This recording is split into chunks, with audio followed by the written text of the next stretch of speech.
নমস্কাৰ দৰ্শকসকল আপোনালোক সকলোকে অমূল্যবাণীলৈ স্বাগতম জনাইছো। আজিৰ ভিডিঅ'টোৰ বিষয় হৈছে জীৱনত সফলতা পাবলৈ এটা অতি সহজ উপায় আপোনালোকক জনাবলৈ লৈছো।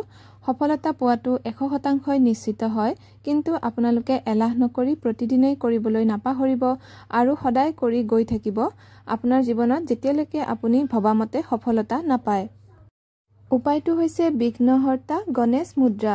চিত্ৰত দেখাৰ দৰে আপুনি আপোনাৰ হাতখন প্ৰথমে মুঠি মাৰিব, তাৰ পিছত মধ্যমা আঙুলিটো চিত্ৰত দেখাৰ দৰে কৰিব আৰু বুঢ়া আঙুলিটো অনামিকা আঙুলিৰ ওপৰত ৰাখিব। এইদৰে আপুনি গণেশ মুদ্ৰা বনাব। গণেশ মুদ্ৰাটো বনোৱাৰ পিছত আপুনি তলৰ ফালে বা আপুনি পকা বা মাটিত বা ফ্ল'ৰত আপুনি হাতখন যিটো আঙুলি মধ্যমা আঙুলিটো তলৰ ফালে কৰি আপুনি যদি 5 মিনিট মানকে সদায় গণেশ বাবাক ভাবি ধ্যান কৰে, তেনেহলে আপোনাৰ যিমান কামত আপুনি বাধা পাই আছে, যিমান আপোনাৰ জীৱনত বাধা আহি আছে, সকলো লাহে লাহে আঁতৰিবলৈ আৰম্ভ কৰিব। এই মুদ্ৰাটো আপোনালোকে প্ৰতিদিনাই বনাব, যিকোনো সময়তে কৰিব পাৰে, গা ধোৱাৰো দৰকাৰ নাই। মাত্ৰ 5 মিনিট মানকৈ এইদৰে কৰি গণেশ বাবাক মনতে ভাবিব। চিত্ৰত দেখাৰ দৰে দুইখন হাতেৰে কৰিব আৰু মধ্যমা আঙুলিটোৰে পকা বা মাটি স্পৰ্শ কৰি কৰিব।